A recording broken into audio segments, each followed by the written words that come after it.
자, 오늘 우리 김명현 교수님 나오실 때 우리를 위해서 귀한 말씀 한 번 더 오늘도 증거해 주시도록 박수로 환영하겠습니다. 한 주간 평안하셨습니까? 예, 옆에 있는 분들과 가벼운 인사를 나누시겠습니다. 반갑습니다. 잘 오셨습니다. 예.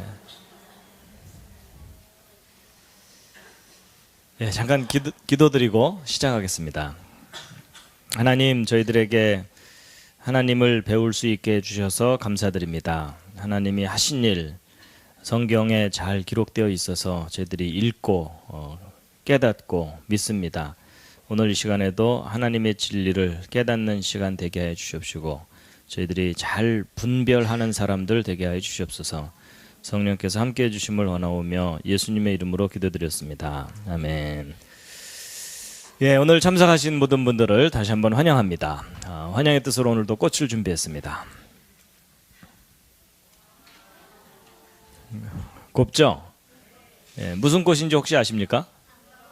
예, 은방울꽃 그런 종류죠? 예, 잘 모르면 그냥 하얀 꽃 이러시면 됩니다. 예, 이제 오늘 이 시간에는 과학과 기적, 영혼, 거듭남 이런 내용들인데요. 여러분 오늘날 현대인들이 이제 과학이 발달하고 또 교육이 또 많이 되면서 이제 성경에 나오는 기적을 믿기를 힘들어합니다. 그렇죠? 예, 그리고 우리 주변에 그렇게 눈에 띄는 기적이 자주 일어나지도 않고요. 예, 그렇기 때문에 성경에 나오는 기적을 믿기 힘들어하는데 저는 이제 오늘 예수님이 물 위를 걸어가시고 물로 포도주를 만든 그런 내용들이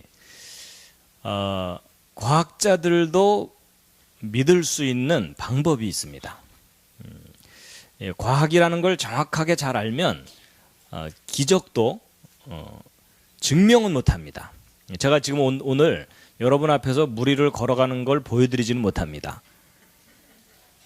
혹시 그걸 기대하셨다면 지금 돌아가셔도 괜찮습니다.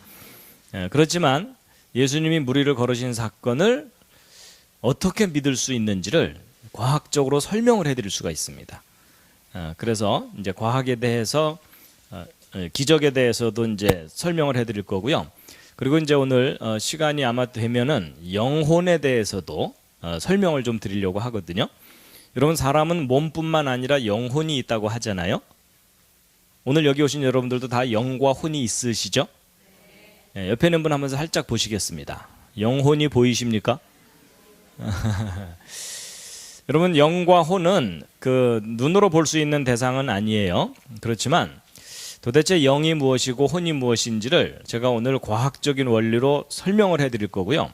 오늘 제 설명을 잘 들으시게 되면 옆에 있는 분의 영과 혼을 인식하실 수도 있습니다.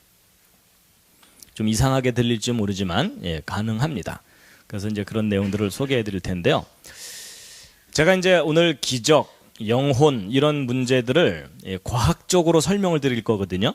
그렇기 때문에 일단 앞부분에서는 과학이 무엇인지를 설명을 좀 드리려고 합니다. 그 다음에 이제 그것을 바탕으로 기적과 영혼에 대해서 소개해 드릴 텐데요. 여러분, 제가 여기다가 과학이 무엇이길래 이렇게 써놨는데 왜 써놨냐면 여러분 텔레비전에 토론 프로그램 같은 거 있죠.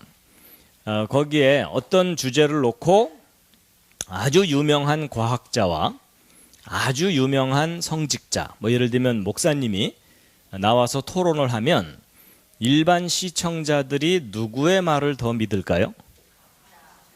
그렇게 대답하시면 목사님들께서 섭섭해하지 않으실까요? 여러분, 그게 옳다 그르다를 말씀드리는 게 아니고 일반 대중들은 과학자들의 말을 더 믿으려고 하거든요. 왜 그럴까요? 이유가 있을 텐데요. 예, 일반 사람들의 생각 속에는요, 과학자들은 뭔가 근거를 제시하면서 얘기한다. 그리고 객관적으로 얘기해 준다. 이런 생각을 갖게 돼요. 그러면 성직자들은 안 그런가요? 근데 여러분, 일반 사람들은요, 목사님들은 일단 우긴다. 이런 생각을 해요. 여러분, 사실이 그렇다는 얘기가 아니에요. 여러분 그 성직자의 경우는, 그러니까 예를 들어 목사님의 경우는 성경이 진리인 것과 하나님이 계시고 섭리하신다는 것에 대해서 양보하지 않습니다. 그렇죠? 그렇기 때문에 모든 얘기를 하다 보면은 항상 성경이 기준이 되고 하나님의 섭리를 얘기할 수밖에 없거든요. 그렇기 때문에 이제 일반 사람들이 볼 때는 뭔가 목사님들은 늘 결론이 고정돼 있다고 생각해요. 무슨 얘기를 하든지 성경, 하나님 이렇게 되니까, 그래서 뭔가 객관적으로 얘기해 주는 것 같지 않다, 이런 생각을 갖게 되는 거예요. 근데 여러분 사실이 그렇진 않습니다. 예, 여러분 목사님들도 얼마든지 객관적인 근거를 가지고 이야기할 수 있고, 이 과학자들도 얼마든지 편견을 가지고 근거 없는 이야기를 할 수도 있어요. 근데 사람들의 편견이 그렇다는 겁니다. 여러분 얼마 전에 그 황우석 박사 사건 기억하시나요? 저는 그 사건이 잘 터졌다고 생각하는 사람 중에 하나예요. 무슨 말이냐면요, 여러분 그 사건이 있기 전까지는 일반 사람들이 과학자들이 하는 말을 거의 비판하지 않고 받아들였어요. 뭐 사실이겠지 뭐 이러면서. 근데 그 사건이 일어나고 났더니 사람들이 과학자들도 뭔가 거짓말을 할 수가 있고 확실하지 않은 이야기를 할 수도 있구나, 이걸 알게 됐죠. 저는 오히려 그게 건강한 거라고 생각합니다. 무조건 받아들이기보다는 정말 저게 확실한 거냐라는 것을 한번 되짚어보는 것은 건강한 겁니다. 근데 어쨌거나 이 오늘날 사람들은요, 이 과학자들의 말을 비교적 잘 받아들이는 경향이 있습니다. 그래서 어떤 의미에서 보면 과학자들이 일반 사람들의 믿음을 이끌어가는 역할을 합니다. 말만 하면 대부분 믿으니까. 그렇죠? 그렇기 때문에 여러분이 이 과학에 대해서 정확한 이해를 하지 못하면 과학자들이 하는 말을 무조건 믿어야 됩니다. 그래서 잘못될 수도 있어요. 그래서 제가 오늘 이제 과학이 무엇인지에 대해서 정리를 해드릴 텐데요. 제가 이 강의를 이 카이스트에 가서 거기 교수 학생들한테도 이 강의를 해줬더니 너무 좋아하더라고요. 왜냐하면 과학을 공부하면서도 과학이 무엇인지를 차분하게 정리해 본 적이 없어요. 저를 포함해서 대부분의 사람들이, 과학자들이. 근데 정리를 해줬더니 너무 좋아하더라고요. 그래서 여러분 오늘 내용을 잘 들으시면 웬만한 과학자들보다도요, 여러분이 훨씬 더 객관적인 판단을 하실 수가 있습니다. 별로 안 믿어지는 표정들이시지만 실제 그렇습니다. 예. 그래서 이제 오늘 제가 이제 과학에 대해서 정리를 해드릴 텐데요. 여러분 그런 얘기 있잖아요. 아이에게 매일매일 생선을 하나씩 주지 말고 고기 잡는 법을 가르쳐라, 이런 얘기 하죠. 그렇기 때문에 과학자들이 하는 말을 그냥 맨날 받아들이지 마시고요. 여러분이 과학에 대한 이해를 하게 되면요, 이 고기 잡는 법을 알게 되는 것과 같습니다. 자, 그래서 이제 과학에 대해서 말씀드릴 텐데요. 여러분 이것은 저의 미래의 모습이 아닙니다.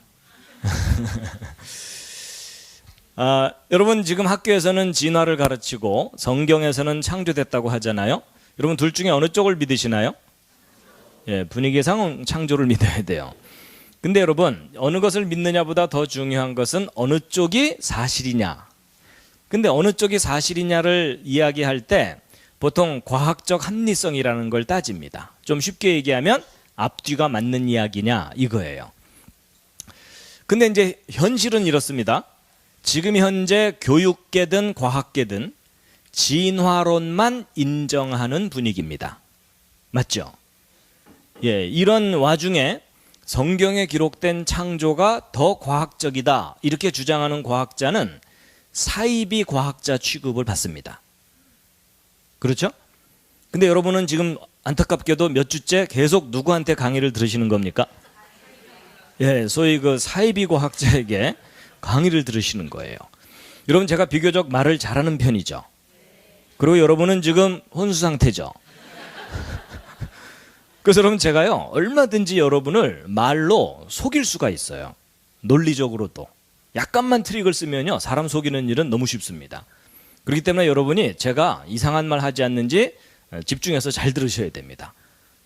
잘못 열심히 들으시면요, 이단 될 수도 있어요. 예. 여러분 이 교과서에서 배우는 진화가 옳은지 성경에 기록된 창조가 옳은지 느낌으로 판단할 게 아니고 어느 쪽이 더 과학적인지 판단해 보자 이런 건데 여러분 길이를 재려면 자가 반듯하고 정확해야 됩니다. 여러분 눈금도 없는 자를 가지고 길이를 잴 수는 없어요. 마찬가지로 어느 주장이 더 과학적이냐라는 것을 따지려면 과학이라는 기준이 분명하고 정확해야 됩니다. 그렇기 때문에 이 과학이 무엇인지에 대해서 정확한 개념을 갖고 있지 않는 사람과는요, 과학적인 토론을 할 필요가 없습니다. 그런 분들하고는 밥이나 같이 먹으면 됩니다. 그래서 과학이 무엇인지를 정확하게 이제 잘 알아야만 과학적인 토론을 할 수 있는데, 여러분 오늘날 뭐 과학 그러잖아요. 여러분 과학이 뭐죠? 너무 좀 뜬금없는 질문이긴 하지만 과학이 뭡니까? 그랬더니 어떤 분이요, 침대요. 예, 어느 침대 회사가 이상하게 선전하는 바람에 여러분 사실 그 과학이 뭐냐라는 것을 똑부러지게 말할 수 있는 사람은 거의 없습니다. 그렇죠? 예.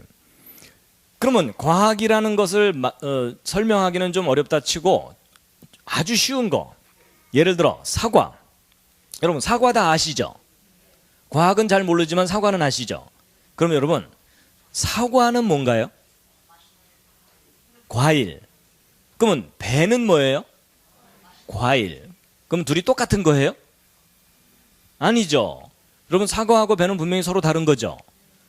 여러분 그냥 사과가 뭡니까? 그러면 과일 이럴 게 아니라 사과가 뭔지를 구체적으로 한번 얘기해 보세요. 옆에 있는 분하고 서로 한번 사과가 뭔지 상의해 보세요.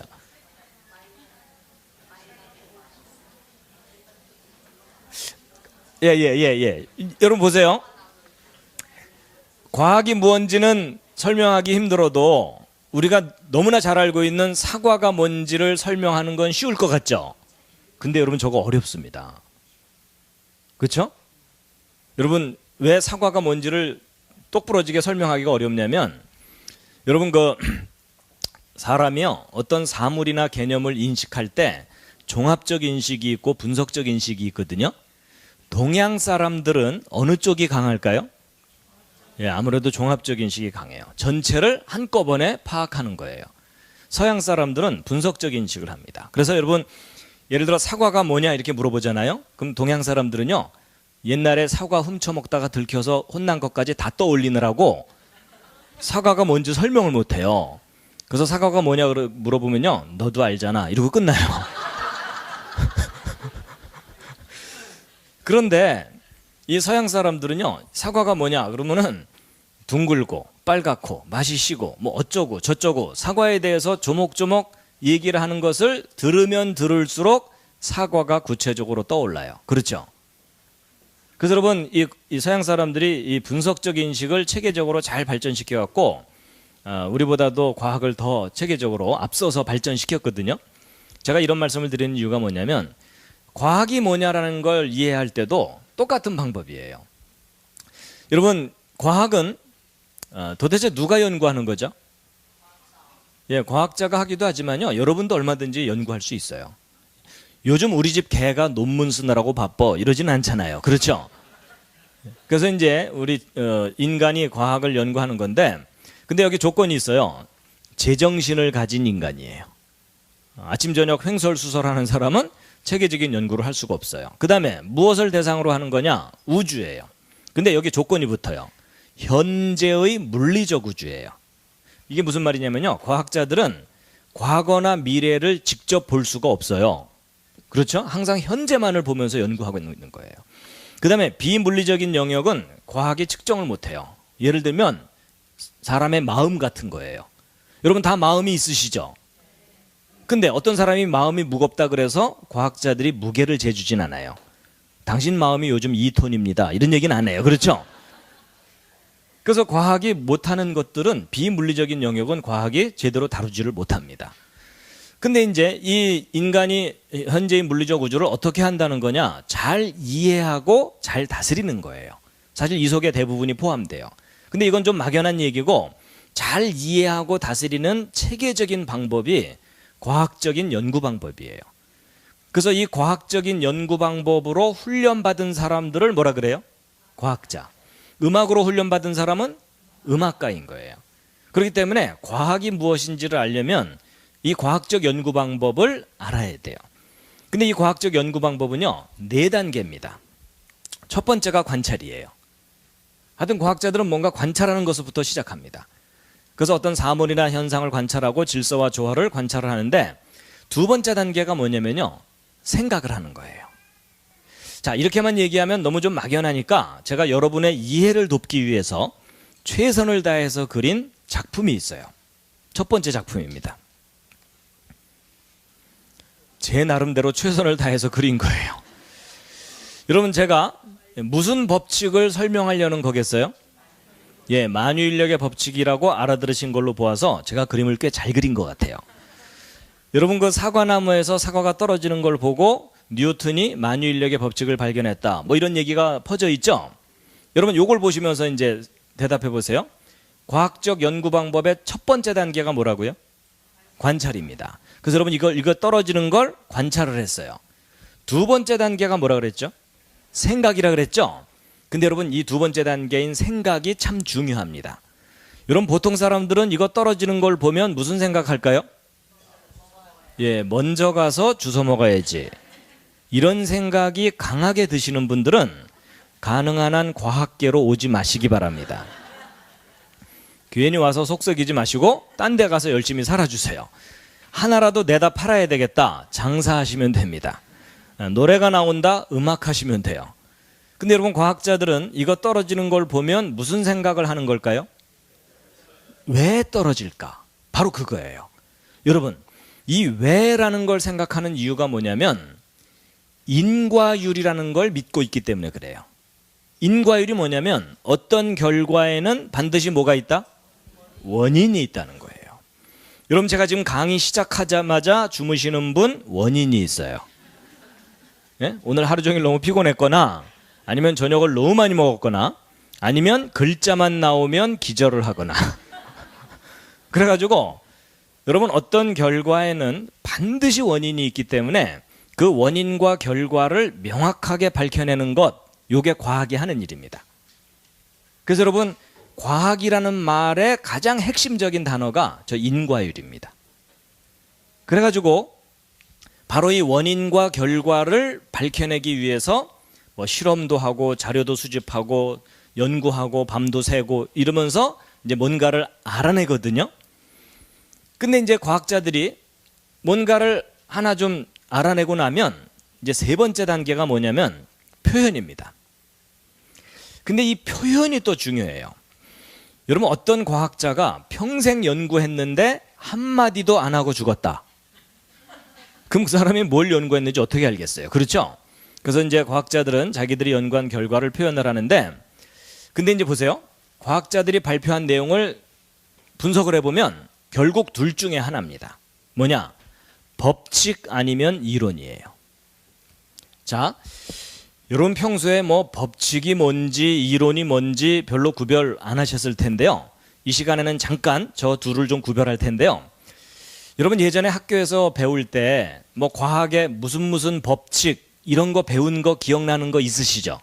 아무거나 한번 외쳐보세요. 예, 연력학 법칙. 예, 처음부터 방언이 나오기 시작했어요. 자, 무슨 법칙이 또 있죠? 예, 조금 전에 그 만유인력의 법칙. 또 뭐가 있죠? 중력의 법칙, 뭐 관성의 법칙. 예, 어떤 분들한테 법칙 얘기하라 그랬더니 머피의 법칙 뭐 이러더라고요. 이런 그 머피의 법칙은 과학 법칙 아닙니다. 예, 그 다음에 여러분 질량 보존의 법칙 이런 거 들어보셨죠? 예, 그리고 유전의 법칙이라는 것도 있어요. 멘델의 유전 법칙. 그래서 콩 심은 데 콩 나오고 팥 심은 데 팥 나온다 뭐 이런 법칙. 그 다음에 조금 전에 나온 연력학 법칙 뭐 이런 게 있어요. 그렇죠? 또 뭐 법칙 생각나는 거 있으세요? 여기까지가 한계예요. 그렇죠? 예. 그 다음에 여러분 과학의 이론 중에 무슨 론, 무슨 이론 이런 거 있죠. 아무거나 또 외쳐보세요. 예, 상대성 이론. 예, 사람들이 내용은 잘 몰라도 제목은 기억해요. 그 다음에 또 무슨 이론이 있죠? 여러분 그 빅뱅 이론이라는 거 들어보셨어요? 여러분 저 빅뱅 이론이 뭐냐면 아이돌 그룹 그게 아니고 여러분 그 저 대폭발 이론이라 그래서 이 우주가 맨 처음 시작될 때 뻥 터지면서 시작됐다. 그런 이론이거든요. 예. 그 다음에 진화론도 창조론도 다 이론이에요. 론자 들어간 건 다 이론이에요. 그 다음에 이제 이론과 조금 비슷하지만 약간 다른 게 이제 뭐 대륙이동, 설, 뭐 이런 것들이 있어요. 근데 뭐 그놈이에요. 자, 근데 여러분, 법칙이 뭔지 이론이 뭔지 구별 안 하셨겠지만 과학자들은 구별을 하거든요. 그래가지고 만유인력의 법칙 이렇게 얘기하지 만유인력의 이론 이렇게는 얘기를 안 해요. 그리고 빅뱅 이론 이렇게 얘기하지 빅뱅의 법칙 이렇게는 얘기를 안 해요. 그럼 여러분 법칙과 이론을 구별한다는 얘기는 뭔가 기준이 있으니까 구별하겠죠. 그 기준이 뭘까요? 이게 뭐냐면요, 실험적인 증명이에요. 이론적인 증명이 아니라 실험적인 증명. 좀 쉽게 얘기하면 다시 해봐도 그렇게 되더라 이거예요. 그래서 여러분 이 증명이 되려면 적어도 두 가지가 필요한데, 첫째는 다시 관찰할 수 있어야 돼요. 그다음에 두 번째는요, 예외가 없어야 돼요. 예를 들면 이겁니다.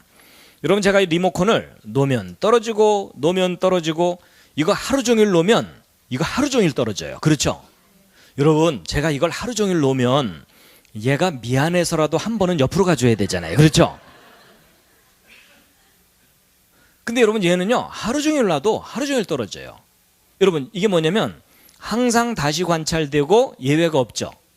요게 바로 증명된다 이거예요. 그래서 여러분 이게 바로 증명되는 거는 법칙이 되는 거예요. 근데 이론은 뭐냐? 그럴듯한 설명이지만 다시 관찰할 수 없거나 또는 다시 관찰은 돼도 예외가 있을 경우, 이 경우는 이론이에요. 그래서 예를 들어 빅뱅 이론이 있죠. 여러분 너무 유명하잖아요. 내용은 몰라도 사람들이 제목은 알잖아요. 근데 여러분 저 빅뱅 이론이 이 우주가 맨 처음에 뻥 터지면서 시작됐다는 이론이잖아요. 근데 여러분 저 이론에 단점이 있어요. 여러분 이 우주가 맨 처음에 뻥 터지면서 시작됐다고 하는 사람을 만나거든요. 한마디 하세요. 봤어요? 여러분 이 우주가 맨 처음에 뻥 터지면서 시작됐다고 하는데 본 사람 있어요 없어요? 아무도 없어요. 그리고 앞으로도 볼 수 있어요 없어요? 없어요. 이미 아주 오랜 과거에 있었다고 하는 일이기 때문에 뭐가 불가능해요? 재관찰, 다시 관찰하는 게 불가능해요. 그렇죠? 그렇기 때문에 실험적으로 증명이 안 되기 때문에 이거는 빅뱅 이론은요, 지금도 이론이지만 앞으로 수만 년이 지나가도 과학이 아무리 발달해도 저건 영원히 이론이에요. 그럼 여러분 둘 중에 어느 쪽이 확실한 거겠어요? 당연히 법칙이 확실한 거예요. 그래서 여러분 법칙은 항상 확인이 되기 때문에 문장 끄트머리가 아주 단정적이에요. 뭐냐? 문장 끄트머리가 어떻게 끝나냐면 뭐뭐이다 이렇게 끝나는 거예요. 그래서 이건 놓으면 떨어진다예요. 근데 이론은 어떻게 표현해야 되냐면 이다라고 표현하면 안 돼요. 뭐라고 표현해야 될까요? 뭐뭐일 것이다 이렇게 표현해야 되는 게 이론이에요. 그럼 여러분 이 우주가 맨 처음에 뻥 터졌다가 맞아요? 터졌을 것이다가 맞아요? 터졌을 것이다 라고 표현해야 정확한 표현이에요. 이해가 되시죠? 그러니까 여러분 앞으로 혹시 과학자 중에 빅뱅 이론 얘기하면서 이 우주가 맨 처음에 뻥 터졌다 이러는 과학자를 만나면 어떻게 해야 돼요? 잘 돌봐줘야 돼요. 그래도 계속 우기면 어떻게 해야 돼요? 묶어놔야 돼요. 그래도 계속 떠들면 묻어야 될지도 몰라요.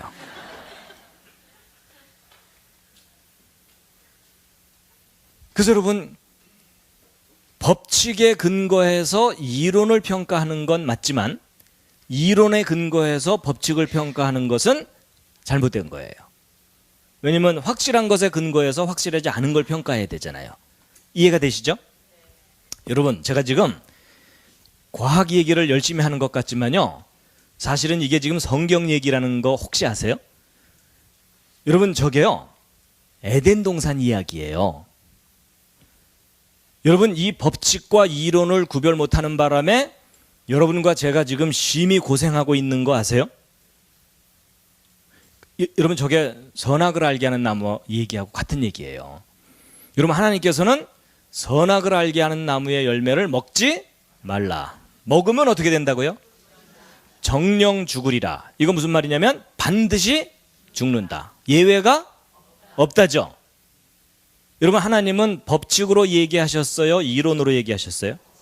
여러분, 하나님께서는요, 절대적인 법칙으로 얘기하셨어요. 맞죠? 근데 하와 할머니가 헷갈렸어요. 그래서 뭐라고 표현했어요? 죽을까 하노라. 이건 뭐예요? 안 죽을 수도 있을 것이다. 그렇죠? 여러분, 하나님은 강력한 법칙으로 얘기하셨는데 하와가 이론으로 바꿔버린 거예요. 그런 바람에 안 죽을 것 같기도 하고 더 지혜로워질 것 같으니까 따먹었어요. 맞죠? 그 결과 하와 할머니 어떻게 되셨어요? 돌아가셨어요. 근데 그분만 돌아가신 게 아니라 여러분도 한을 품고 돌아가실 거예요. 그렇죠? 여러분, 바로 이게 에덴 동산 이야기예요. 법칙과 이론을 구별 못할 때 엄청난 비극이 생겨요. 그래서 여러분, 이건요, 여러분이 성경을 공부할 때도 똑같이 적용해야 되는 건데 뭐냐면, 여러분, 성경 본문은 변하지 않아요. 맞죠? 근데 그 본문에 대한 해석은 시대마다 사람마다 다 달라요. 맞죠? 그래서 성경 본문은 법칙과 같은 거예요. 그리고 해석은 이론 같은 거예요. 근데 사람들이 많이 실수하는 이유가 뭐냐면, 여러분, 성경 구절에 어떤 구절이 이해가 잘 안 되니까 요 구절은 요런 뜻일 것이다 라고 해석을 했는데 자기가 해석한 게 너무나 마음에 들어. 그래갖고 그 해석을 가지고 나머지 성경 구절들을 봤더니 다 틀려 보여. 그래갖고 성경을 무시하는 경우가 아주 많아요. 여러분, 그렇기 때문에 성경 본문은 변하지 않는데 해석은 수시로 변하죠. 그럼 우리는 항상 무슨 각오를 해야 되냐면 해석은 언제라도 버릴 각오를 해야 돼요. 근데 절대로 변형시키면 안 되는 게 뭐예요? 말씀은 이건 변형시키면 안 돼요. 이해가 되시죠? 신학적 해석이 아무리 멋있어도 성경 자체를 변질시키면 절대 안 됩니다. 좀 쉽게 말씀드리면요, 여러분, 아이를 목욕시켰으면 목욕물을 버려야지 아이를 버리면 안 되잖아요. 그렇죠? 그래서 여러분, 마치 법칙과 이론은요, 올림픽에서 금메달과 은메달의 차이라고 보시면 돼요. 법칙은 금메달이고 이론은 은메달이에요. 그래서 예를 들어 이런 겁니다. 여러분, A라는 나라와 B라는 나라가 메달 경쟁을 한다고 치자고요. A라는 나라, 부자 나라예요. 선수단 수백 명을 전세 비행기에 태워서 호화판으로 보냈어요. 근데 똘똘한 놈이 한 놈도 없는 바람에 금메달은 하나도 못 따고 은메달만 100개를 땄어요. B라는 국가, 너무너무 가난한 나라예요. 맨발의 청춘 하나 딸랑 화물선에 태워서 보냈어요. 근데 이 청춘이 마지막 날 마라톤에서 죽어라고 뛰어갔고 금메달을 하나 겨우 땄어요. 은메달은 없어요. 근데 이 두 나라가 메달 경쟁할 때 어느 나라가 앞서죠? B인 거 아시죠? 이게 무슨 원칙이냐면 은메달이 아무리 많아도 금메달 하나만 못하다, 이런 기준이죠. 근데 여러분, 이 기준이 과학에도 똑같이 적용되는 거예요. 여러분, 어떤 이론이 아무리 멋있고 그럴듯하고 수많은 사람이 그 이론을 믿어도 기존에 확인된 법칙에 어긋나면 그 이론은 과감하게 버리거나 아니면 처음부터 다시 확인해 봐야 돼요.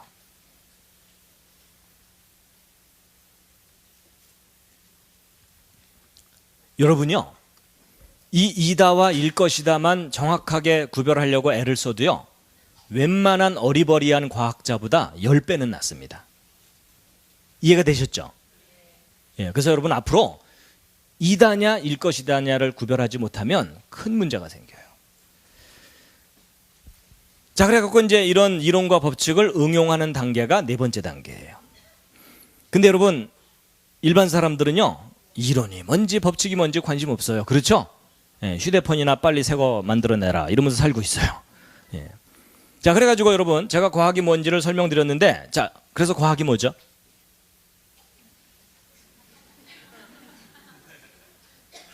예. 하여튼 그거예요. 그렇죠? 여러분, 이렇게 생각하시면 돼요. 이제 꼬마가 어느 날 마주쳤는데 과학이 뭐예요? 이렇게 물어볼 때, 응? 야, 바빠 이럴 수는 없잖아요. 그렇죠? 그러면 잠깐이라도 알려줘야 되잖아요. 그러니까 이제 이런 거죠. 과학이라는 것은 제정신을 가진 인간이 현재의 물리적 우주를 잘 이해하고 다스리는 거다. 근데 잘 이해하고 다스리려면 체계적인 연구 방법이 있는데, 그 연구 방법은 네 단계인데, 첫 번째가 뭐라고요? 관찰. 두 번째가 생각을 하는데 특히 뭐가 중요하다고요? 인과율. 그래서 이걸 알아내기 위해서 열심히 조사하고 연구하고 실험해서, 세 번째 단계는 뭐냐면 표현이라 그랬죠. 이 표현 중에 뭘 구별해야 된다고요? 예, 확실한 것과 확실하지 않은 걸 구별을 해야 된다. 그리고 이런 이론과 법칙을 응용해서 사람들을 행복하게 하는 거란다. 여러분, 이 정도만 여러분이 설명할 수 있어도 그 아이가 여러분을 존경하기 시작합니다. 자, 그래가지고 이제 이론과 법칙에 대해서 이제 분명하게 말씀을 드렸고요. 잠시 기지개를 한번 쫙 켜시겠습니다.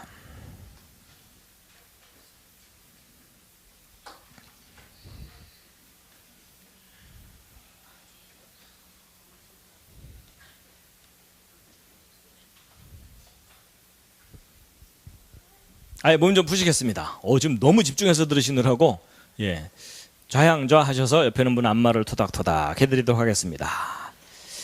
옆에 있는 분의 피로가 풀릴 때까지. 혼자 계신 분으로 혼자서라도 스트레칭을 좀 이렇게 하시고요.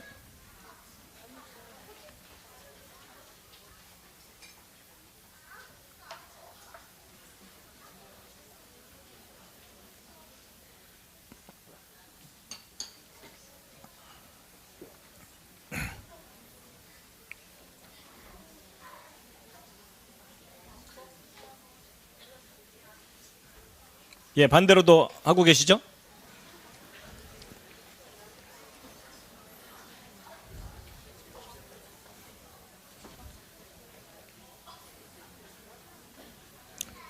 여기 불을 1개 정도는 켜볼까요? 이 앞에가 너무 어두우면, 예, 예, 됐습니다. 예.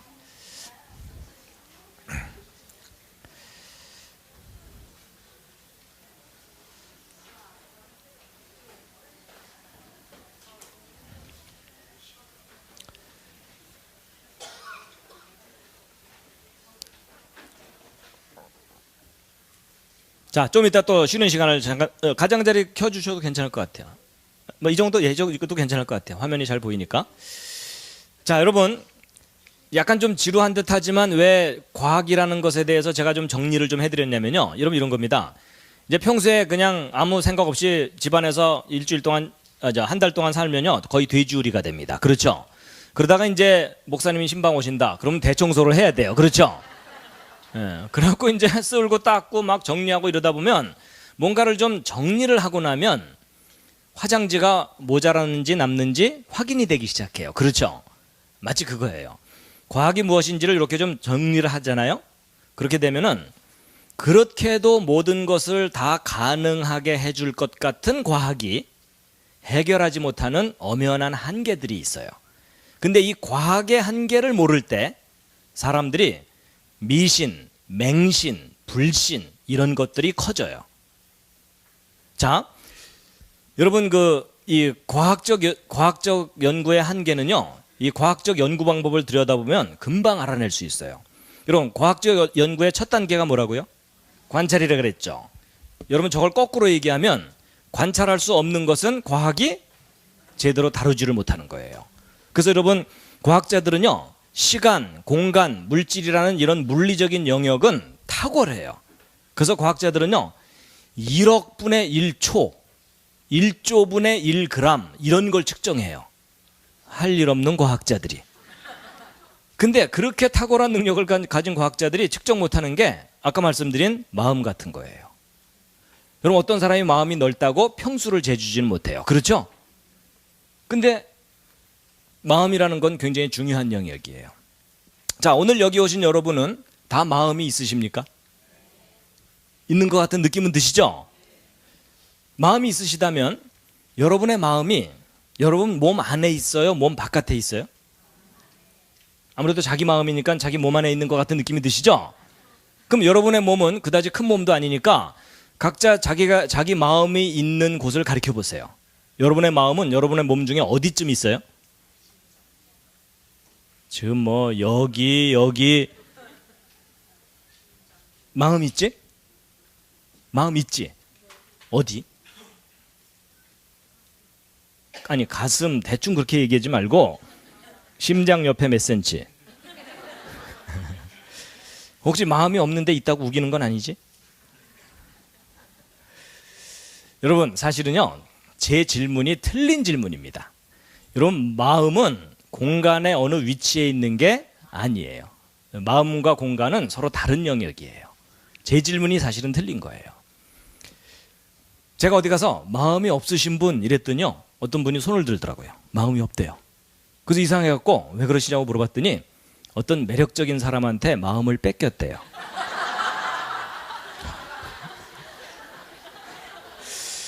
그래서 뭐 제가 갑자기 또 할 말이 없으셔갖고 조만간 도로 찾으시죠 이러고서 이제 말았는데, 여러분 사실 그럴 경우 빼고 사람들이 자기 마음이 자기에게 있다고 믿고 있잖아요. 근데 눈에 보여요 안 보여요? 안 보여요. 근데 안 보이는데 있어요 없어요? 있어요. 그거 느껴지거든. 그렇죠? 막 마음이 너무 아파서 어쩔 줄 모르는 그런 것들이 있잖아요. 그러니까 눈에 보이지 않지만 존재하는 게 있어요. 이게 바로 과학의 한계예요. 눈에 보이지 않는 영역을 과학자들이 정량적으로 얘기를 못해요.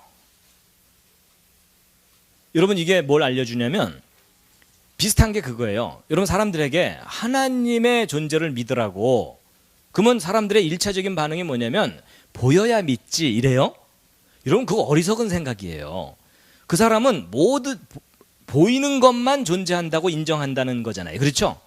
근데 보이지 않는 마음은 그러면 그 사람은 마음이 없나요? 아니잖아요. 그렇죠? 여러분 이게 과학의 한계를 모를 때 하나님을 눈으로 봐야 된다고 생각하는 거예요.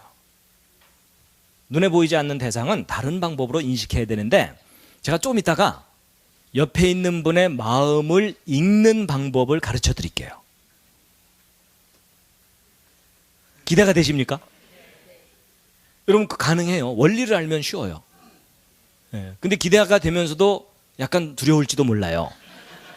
내가 남의 마음을 읽는 건 재밌는데 내 마음을 읽히는 건 두렵고 부끄럽고 수치스럽고 이럴 수가 있잖아요. 그렇죠?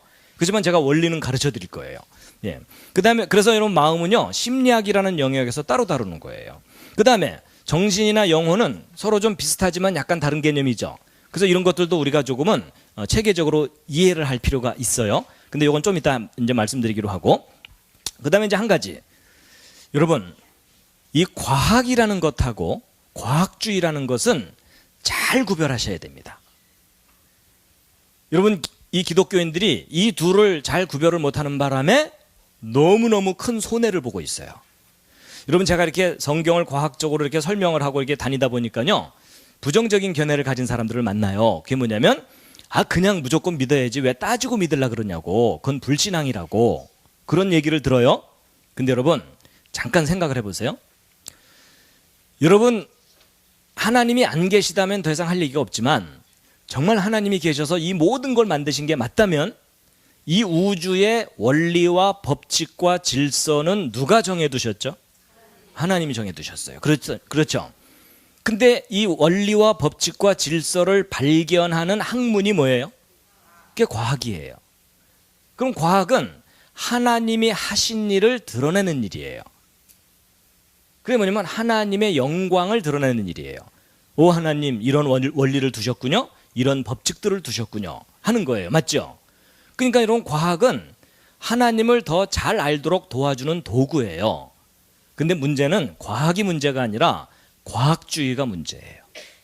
과학으로 해결되지 않는 것조차도 과학으로 억지로 해결하려고 하는 것. 그러니까 모든 걸 다 과학으로, 그러니까 아까 보여야 믿지 이런 거 있죠.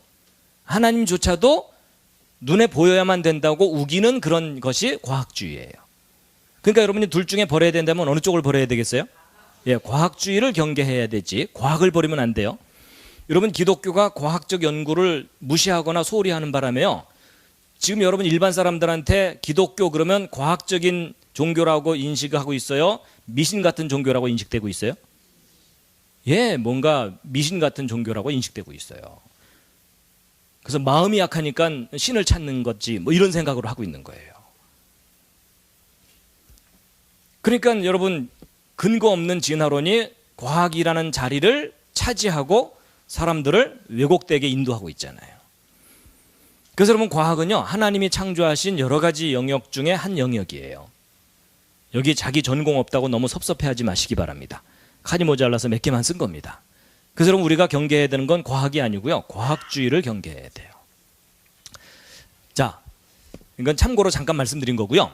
자, 그 다음에 과학의 두 번째 한계가 뭐냐면요, 여러분 실험적으로 증명되는 것만 확실하게 말할 수 있다 그랬죠.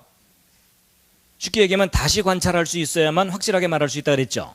이걸 거꾸로 얘기하면 다시 관찰할 수 없는 일은 확실하게 말할 수 없다는 것이 과학의 한계예요. 그러니까 과학이 모든 걸 다 확실하게 얘기해 주지 않습니다. 예를 들면 이런 겁니다. 여러분 한 번밖에 일어나지 않는 사건들은요 다시 관찰할 수가 없죠. 그러니까 이거는 과학이 확실하게 얘기를 못 해줘요. 예를 들면 그 중에 하나가 뭐냐면 역사예요. 이런 거예요. 여러분 거북선을 누가 만들었죠? 이순신 장군의 부하들이. 그렇죠? 그분이 직접 대패질 하셨겠어요? 그렇지만 이제 우리는 대표성을 띠고 이순신 장군이 거북선을 만들었다 이렇게 알고 있잖아요. 근데 여러분 이순신 장군이 거북선을 만들었다는 걸 여러분이 어떻게 그렇게 확신을 하세요? 일단 봤어요? 아무도 본 분 없죠? 근데 왜 그렇게 확신을 하세요? 여러분 이걸 잘 생각해 보면요, 여러분은 역사 기록을 믿고 있는 거예요. 사실을 확인하는 게 아니고 지금 여러분은 믿음을 갖고 있는 거예요. 맞죠? 근데 이제 한국에서 살면서 이순신 장군이 거북선 안 만들었을 걸 이러고 돌아다니면 돌 맞아요. 그렇죠? 근데 여러분 혹시 이런 거 들어보셨어요? 여러분 우리나라 역사 배울 때 삼국시대라고 있었다고 하죠. 그래서 고구려 백제신라가 한반도와 만주 땅에 걸쳐서 있었다 이렇게 배우셨죠. 근데 여러분 오래전부터 일부 사람들이요 이거 일제시대 때 왜곡된 역사라는 거예요. 우리 진짜 삼국시대는 이런 상황이 아니고 이런 모습이었다는 거예요. 심히 마음에 드시죠? 여러분 중국까지도 백제의 무대였다는 거예요.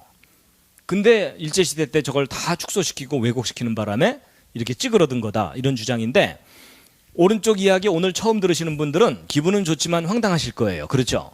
근데 여러분 이 오른쪽을 주장하는 사람들이요 나름대로 막 구체적인 근거들을 막 제시하면서 얘기하거든요. 그거요 하나 둘 듣다 보면요 정말 그럴듯해요. 자, 그러면 여러분 이 둘 중에 어느 쪽이 진짜 우리 삼국시대 역사예요? 지금 여러분 심정으로는 오른쪽일 거예요. 그렇죠? 근데 여러분의 그동안 배운 지식은 어느 쪽이에요? 왼쪽이죠. 그럼 어느 쪽이 진짜 우리 역사예요? 이제 흔들리기 시작하시죠? 여러분 바로 이런 거예요. 역사라는 것은 자기 나름대로의 근거를 가지고 믿는 거예요. 그래서 여러분 이 왼쪽 근거를 많이 알고 있는 사람은 왼쪽을 믿는 거고, 오른쪽 근거를 많이 모은 사람은 오른쪽을 믿는 거예요. 그래서 여러분 역사라는 게 믿음의 대상이에요. 여러분 그 믿음은요 기독교인들만 갖고 있는 게 아니에요. 세상 모든 사람이 믿음을 갖고 살아요. 역사도 그 믿음의 대상이에요. 그런데 이 한 번밖에 일어나지 않는 일이 연속적으로 쭉 일어날 때가 역사고, 독특하게 한 번만 딱 일어나고 더 이상 안 일어나는 이런 특별한 현상이 있어요. 그게 뭐냐면 기적이에요. 여러분, 성경에 기록된 기적이 진짜 기적이라면 증명할 수 없어요. 그래서 여러분, 사람들 중에 뭐 예수님이 무리를 걸으셨다고? 너도 한번 걸어봐봐. 내가 믿게. 이러는 분을 만나거든 잘 돌봐줘야 돼요. 그런 사람들은요, 기적이 무언지가 정리가 안 돼 있는 사람들이에요. 여러분, 증명할 수 있다면 더 이상 기적이 아니죠. 여러분, 기적이라는 말 자체의 의미는 증명할 수 없는 걸 기적이라 그래요. 그런데 이제 이런 게 있어요. 여러분, 예수님이 무리를 걸어가시고 더군다나 뭐 예수님이 나중에 또 뭐 재림하신다 그러죠? 근데 이런 성경에 기록된 이런 일들이 과학적인 이야기예요? 비과학적인 이야기예요? 보통 일반 사람들은 어떻게 생각해요? 비과학적이라고 생각하죠? 그 다음에 합리적인 거예요? 비합리적인 거예요? 예, 비합리적이다 이렇게 생각하죠? 저도 그렇게 생각했었거든요. 근데 제가 나중에 과학적인 기적이 있다는 걸 깨닫게 됐어요. 여러분, 과학적인 기적이라는 말이 좀 이해가 안 가죠? 제가요, 그걸 이해시켜드리기 위해서 최선을 다해서 그린 두 번째 작품이 있어요. 이번엔 좀 괜찮아요. 좀 더 나아졌죠? 여러분, 이 그림은요, 제목이 개미와 바퀴벌레와 메뚜기예요. 여러분, 제가 지금 나름대로 개미, 바퀴벌레, 메뚜기를 그린 건데, 여러분 그 수학 배울 때 차원이라는 거 아시죠? 1차원, 2차원, 3차원 아시죠? 여러분, 직선은 몇 차원이에요? 1차원이에요. 평면은 2차원, 공간은 3차원이죠. 이것만 알면 이거 충분히 이해하실 수 있어요. 여러분, 이 개미와 바퀴벌레와 메뚜기가 각각 1차원, 2차원, 3차원에 살고 있다고 생각해 보자고요. 자, 일단 이 개미, 이 직선을 따라서만 평생 살고 이 직선 바깥에 뭐가 있다는 걸 몰라요. 그럼 1차원이죠. 그 다음에 이 바퀴벌레, 방바닥만 돌아다니다 끝나요. 공간이 있다는 걸 몰라. 그럼 2차원이죠. 그 다음에 이 메뚜기는 펄쩍펄쩍 마음대로 뛰면서 사니까 3차원이죠. 자, 먼저 이 개미부터 보시겠습니다. 여러분, 이 개미가 비록 1차원에만 살고 있지만요, 공부를 많이 했어요. 박사학위가 2개예요. 인텔리 개미예요. 근데 문제는 저 개미가 무신론 개미예요. 신을 안 믿어. 그래갖고 교회 다니는 다른 개미들을 핍박하면서, 야 임마, 니들이 마음이 약하니까 신이 있다고 생각하는 거지. 어딨어, 보여줘봐, 믿게, 뭐 이러는 거예요. 그래서 나름대로 자부심을 갖고 룰루랄라 살고 있었어요. 근데 이 개미에게 어느 날 뜻하지 않은 사건이 일어났어요. 바퀴벌레 한 마리가 자기 앞을 쓱 지나갔어요. 개미가 놀랬겠어요, 안 놀랬겠어요? 놀랬죠. 뭔가가 자기 차원으로 쑥 들어왔다가 사라졌잖아요. 그렇죠? 근데 놀래긴 했지만 워낙 이성이 강했기 때문에, 내가 어저께 잠을 잘못 자서 헛걸봤는가 보다 이러면서 그냥 무시하고 지나갔어요. 근데 문제는 이 바퀴벌레가 한 번만 지나갔으면 괜찮았는데 며칠 후에 다시 한 번 지나간 거예요. 개미가 이번엔 진짜 놀랬어요. 왜냐하면 자기가 한 번만 봤으면 잘못 본 건데 2번이나 반복해서 봤으니까 지난번 본 게 잘못 본 게 아니잖아요. 그래서 이 개미가 가만 상황을 생각해 봤더니 자기가 지금 기적을 본 거예요. 왜냐하면 여러분, 이 개미는 A 지점에 존재하다가 B 지점으로 이동하려면 이 중간을 지나가야 되죠. 그렇죠? 반드시 지나가야 되죠. 근데 이 바퀴벌레가 A 지점에 나타났다가 중간에 전혀 관찰되지 않았는데 B 지점에 다시 나타났죠. 개미는 이거 할 수 있어요, 없어요? 할 수 없어요. 근데 누가 하셨어요? 바퀴벌레님이 하셨어요. 그렇죠? 개미가 볼 땐 이건 기적이에요. 맞죠? 근데 그걸 자기가 두 눈으로 똑똑히 봤어요. 개미가 신을 만난 거예요. 그래갖고 이 개미가 2번째 바퀴벌레가 나타난 날 방탕했던 과거를 청산하고 드디어 신앙을 가진 개미가 됐어요. 그래갖고 간증을 다니기 시작했어요. 그분이 내 앞에 나타나서 기적을 보여주셨다.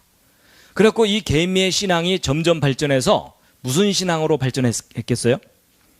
재림 신앙으로 발전한 거예요. 언젠간 다시 오실 거다. 자, 여러분 일단 상황이 다 이해가 되시죠? 근데 이 바퀴벌레는 자기가 개미에게 신적인 존재가 돼 있는 줄도 모르고 방바닥에 빵 부스러기 찾아서 돌아다니고 있었어요. 근데 바퀴벌레에게도 똑같은 일이 벌어진 거예요. 메뚜기 한 마리가 잠시 내려앉더니 사라진 거예요. 뛴 거죠. 그렇죠? 다시 나타나니까 오 주여 어디 갔다 오시나이까 이렇게 됐죠. 그래서 이 바퀴벌레가 저를 제자로 삼아 주시옵소서 이러면서 지내다가 다시 메뚜기가 뛰면서 다시 오마 이렇게 된 거죠.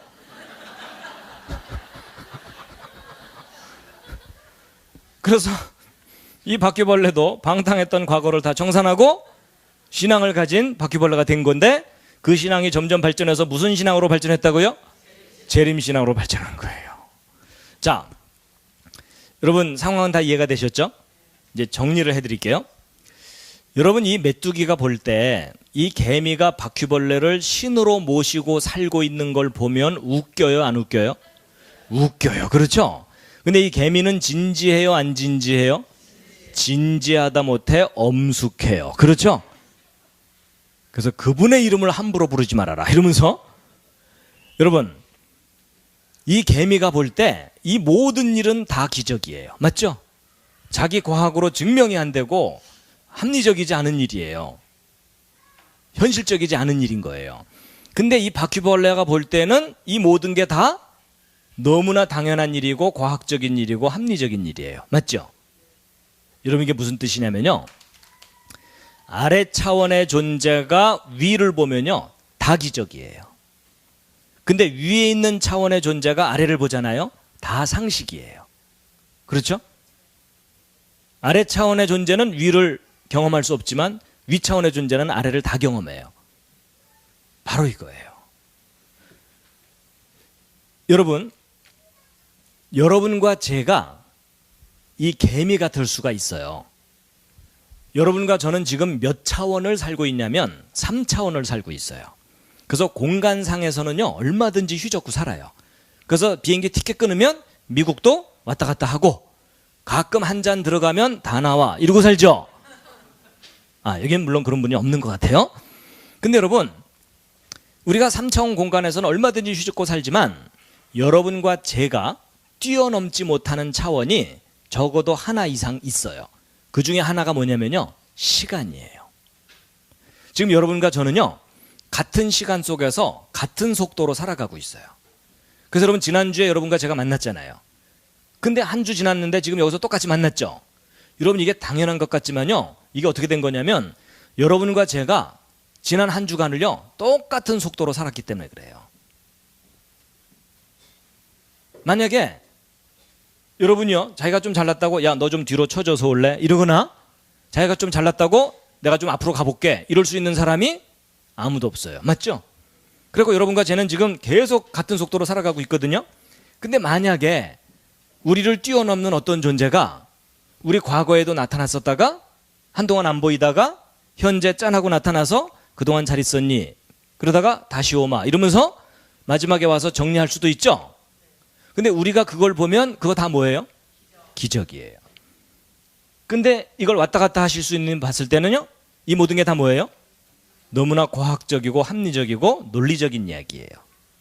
근데 여러분 이 개미에게 바퀴벌레가 나타났다 사라졌듯이 이와 똑같은 상황이 성경에 기록돼 있어요. 그 중에 하나가 여기 있는데 요한복음 8장에 예수님께서요. 이스라엘 사람들하고 대화하다가 돌 맞아 죽을 뻔한 일이 몇 번 있었어요. 그 중에 하나가 요 장면이에요. 어떻게 대화하다가 돌 맞아 죽을 뻔했는지 함께 한번 확인해 보겠습니다. 요 빨간 것은 예수님이 하신 말씀이에요. 시작.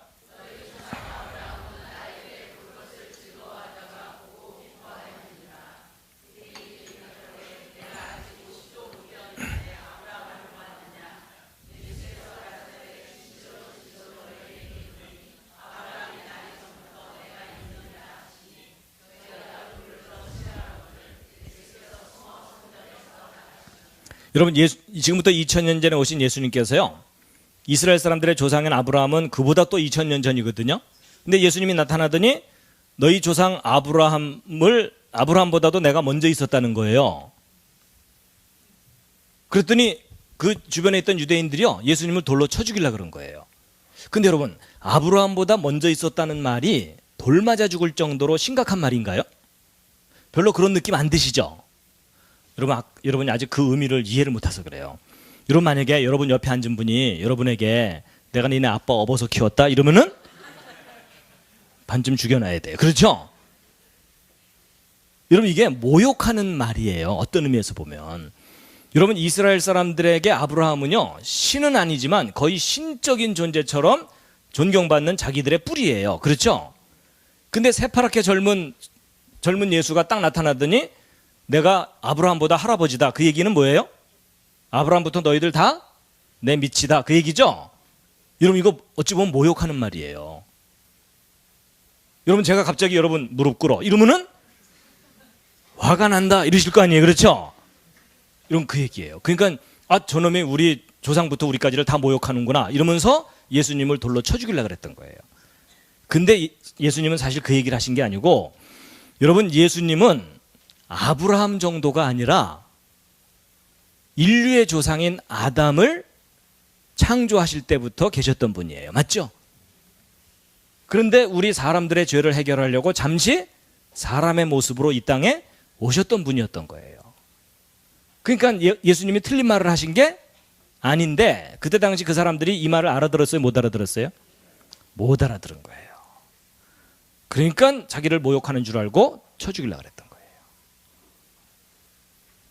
그래서 여러분, 내가 현실 속에서 증명할 수 있는 것만 믿겠다라고 고집 피우는 분들에게 우리가 증명할 수는 없지만 그 이상의 영역이 있을 수 있다는 것을 논리적으로 설명할 수 있는 그 불후의 명작 개미와 바퀴벌레와 메뚜기입니다.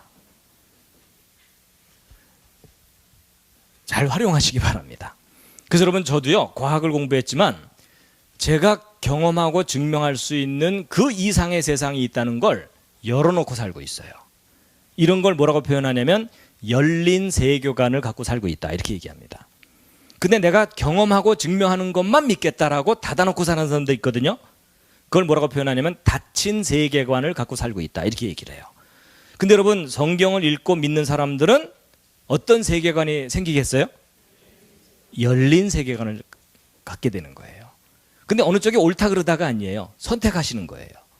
그런데 우리가 경험할 수 있는 그 이상의 세상이 있을 수 있다는 논리적인 가능성이 있어요. 그렇죠? 예. 지금 뭐 너무 놀라운 고차원적인 얘기를 이해하셨기 때문에 너무 힘드시니까 기지개를 한번 쫙 켜시겠습니다.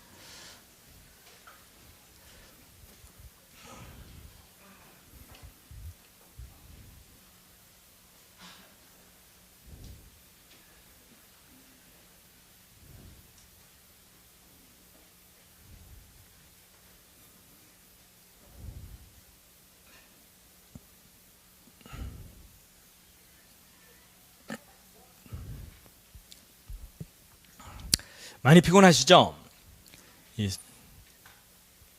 아니라고 해주셔서 감사합니다. 그렇지만 여기서 여러분을 보게 되면은 거의 절반이 혼수 상태입니다. 지금 더군다나 새벽 기도회를 시작했기 때문에 많이 피곤하실 거예요.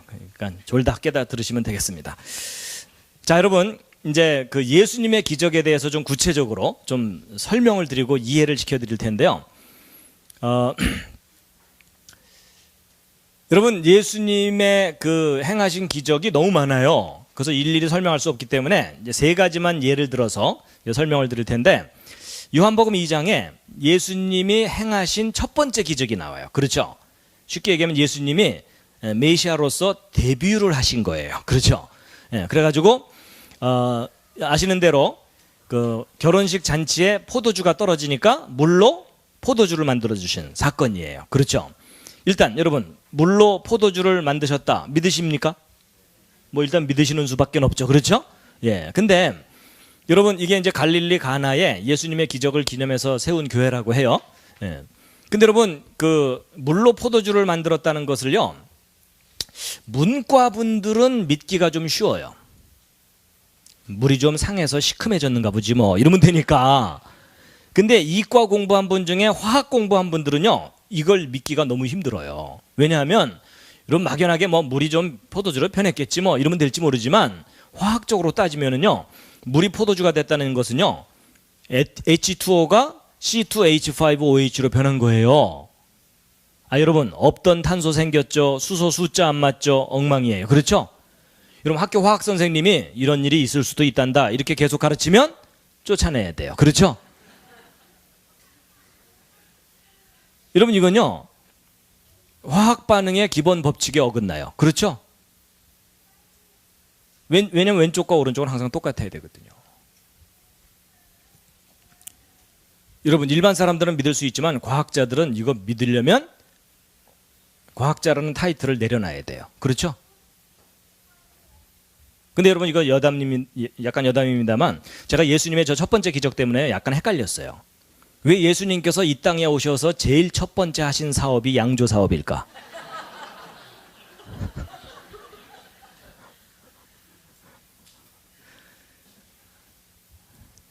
그렇다고 여러분 경솔하게 또 오늘 또 돌아가서 3, 3, 5 모여갖고 자 마셔 주님 하신 사업인데 도와드려야지 이러지 마세요. 깊은 뜻을 헤아리기 전까지는 경솔하게 행동하지는 마시기 바랍니다. 자, 그 다음에 이제 예수님의 또 다른 기적이요. 예수님이 따라다니는 사람이 너무 많았어요. 병을 즉석에서 막 고쳐주고 말씀이 좋으니까. 그래갖고 이때도 5천 명, 그것도 여자와 아이 외에 5천 명이니까요. 거의 2만 명 정도가 따라온 거예요. 대책도 없이. 그러니까 아시는 대로 떡 5개와 물고기 2마리로 배불리 먹이고 12바구니에 남았다고 돼 있죠. 여러분 이게 그 유명한 오병이어의 기적이잖아요. 여러분 이 기적은 과학의 무슨 법칙에 어긋나죠? 이게 그 유명한 질량 보존의 법칙에 어긋나요. 그렇죠? 여러분 어떻게 요만한 음식이 2만 명이 먹으려면요 여기 가득 음식이 있어도 부족할 정도일 거예요. 맞죠? 근데 여러분 어떻게 요만한 음식이 이만큼 늘어나냐 이거죠. 말이 안 되잖아요. 그래갖고 어떤 분이 이걸 또 억지로 과학적으로 설명한답시고 이게 버스만한 떡 5개와 고래 2마리였다 뭐 이러는 거예요. 근데 이렇게 설명하면 또 문제가 뭔지 아세요? 저게 애 도시락이냐 이거죠. 그렇죠? 어? 막 꼬마가 고래 끌고 오면서 엄마가 싸줬어요. 이거 좀 이상하잖아요. 그렇죠? 그 다음에 이제 그날 밤 2만 명이 넘는 사람들이 갈릴리 호수를 건너가 버렸어요. 예수님이 보냈거든요. 여러분 남아있는 배가 있을 리가 없죠. 근데 제자들은 간신히 배 얻어 타고 먼저 갔거든요. 근데 뒤늦게 배도 한 척 없는데 예수님이 밤에 풍랑이 있는 파도가 있는 호수 위를 걸어오시는 거잖아요. 그렇죠? 여러분 이 예수님이 무리를 걸으신 것은요 과학의 무슨 법칙이 어긋나냐면 부력 법칙이 어긋나요. 여러분 물보다 조금이라도 무거우면 가라앉아야 되잖아요. 근데 예수님 물 위를 걸어오신 거예요. 그랬더니 어떤 분이 이걸 또 억지로 설명한다고 저게 왼발 빠지기 전에 오른발 뭐 이러면 된대요.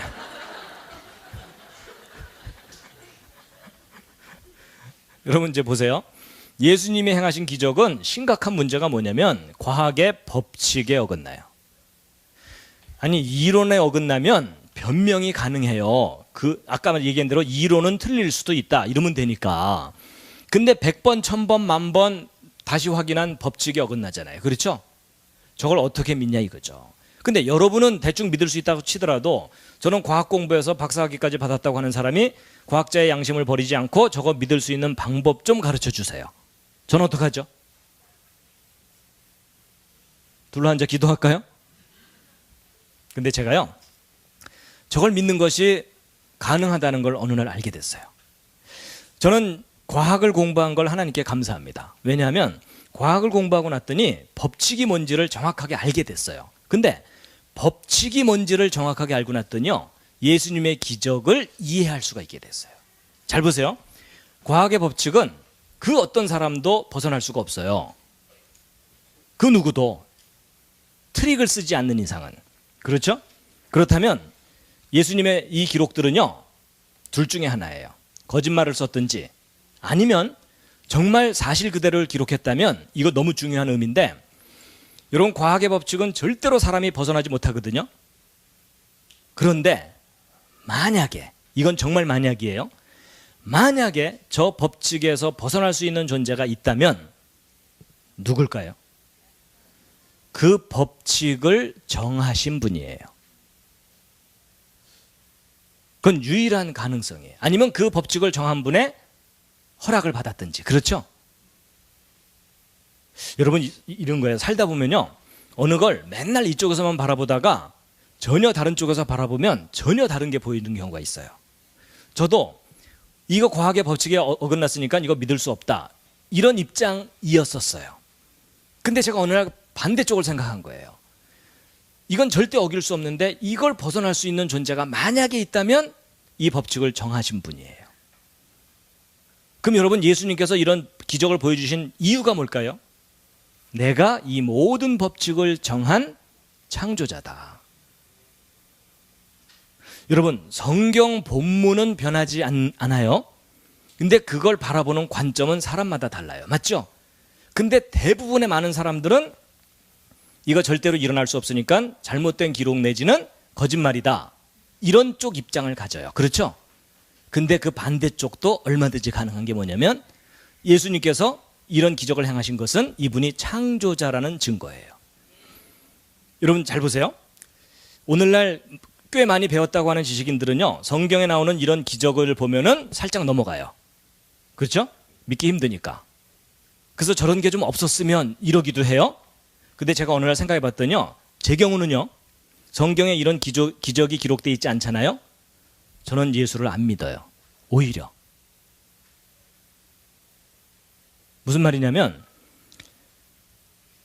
여러분 성경에 기적이 기록되어 있지 않다면 제가 예수를 믿을 이유가 없어요. 예수님이 만약에 착하게 살아라, 때리지 말아라 이렇게 교훈적인 얘기만 했다면 저는 예수를 안 믿어요. 여러분 제가 지금 말을 좀 잘하죠. 지금도 말을 잘하는데 제가 만약에 지리산에서 10년, 태백산에서 10년, 30년 면벽수도 하고 나오면요 더 멋있게 말을 할 수도 있어요. 그렇죠? 산은 산이고 밥은 밥이로다 이런 거 있잖아요. 근데 여러분 제가 그렇게 멋있는 말은 얼마든지 할 수 있지만 이런 과학의 법칙에 어긋나는 일은 절대 못해요. 맞죠? 그렇다면 이건 둘 중에 하나죠. 거짓말이거나 아니면 이분이 창조자이시거나. 여러분 제가 예전에 친구들이 저한테 야, 너 과학 공부하는 놈이 저런 걸 믿냐? 그러면은요 제가 좀 우물쭈물 했었어요. 근데 제가 지금은요 친구들이 저한테 야, 너 저런 거 믿냐? 그러면요 야, 너는 이것 때문에 예수를 안 믿냐?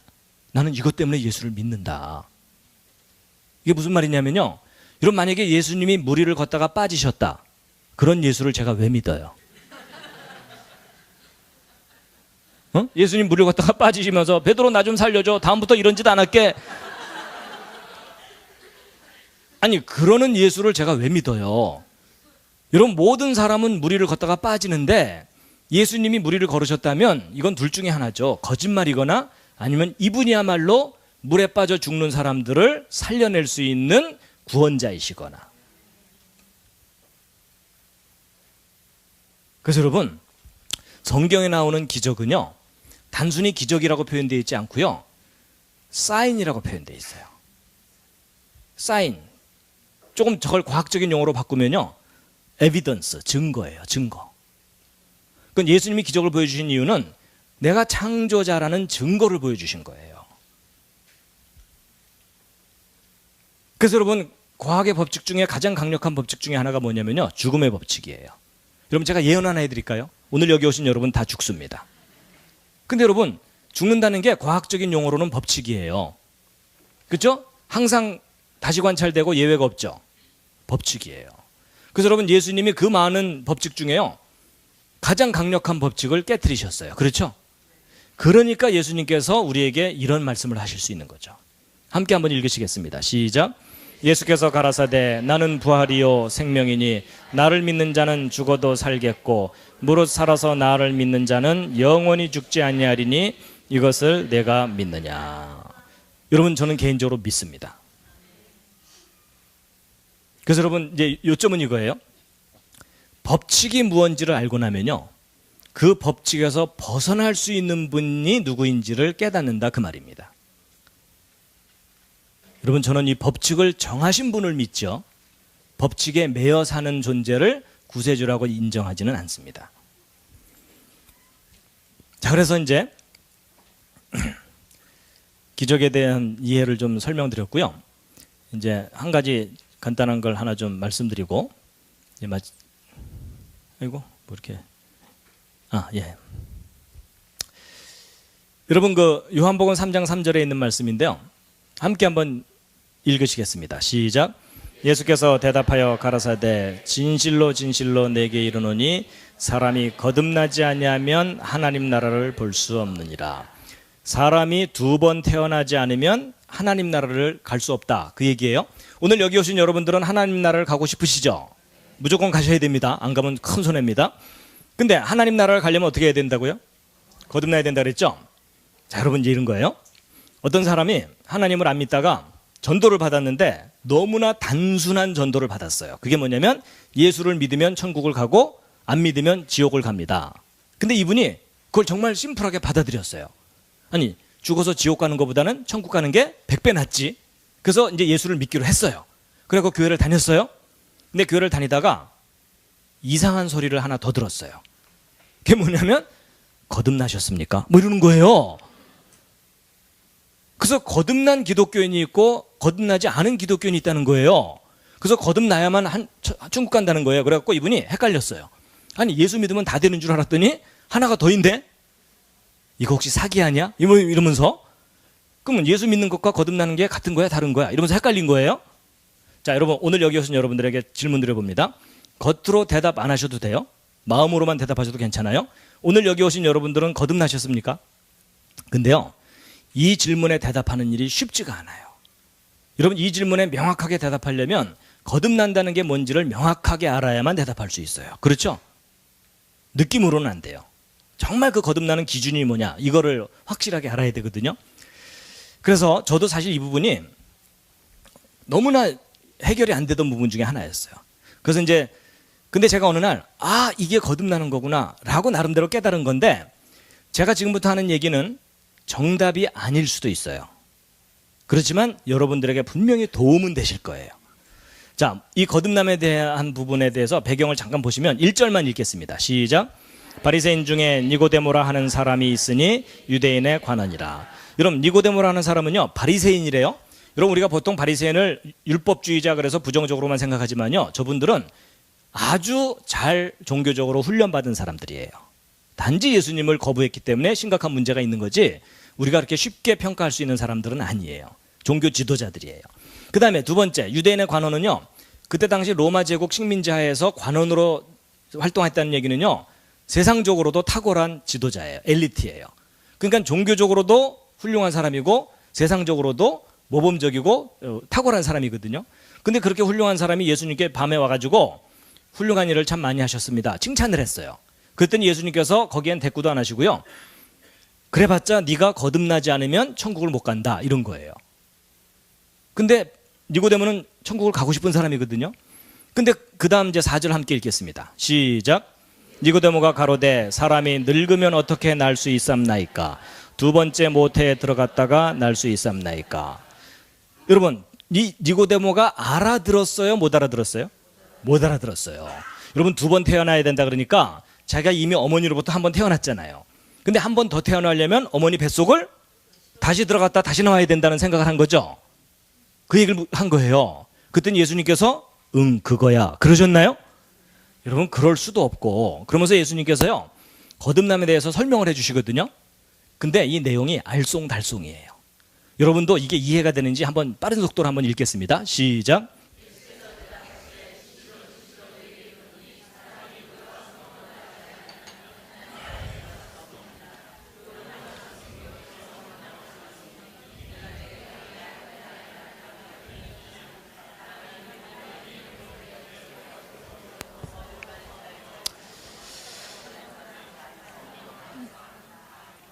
여러분 이거 읽으시면서 아주 선명하게 이해가 되세요?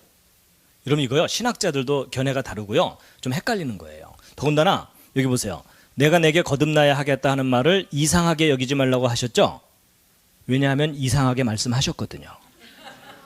여러분 보통 어떤 사람이 지금부터 내가 하는 얘기 이상하게 여기지 마 이러면서 하는 얘기는 다 이상한 얘기죠. 여러분 예수님이 정말 이상한 얘기를 하셨어요. 그리고 여러분 바람이 유럽에 어디서 오며 어디로 가는지 알지 못한다고 돼 있죠?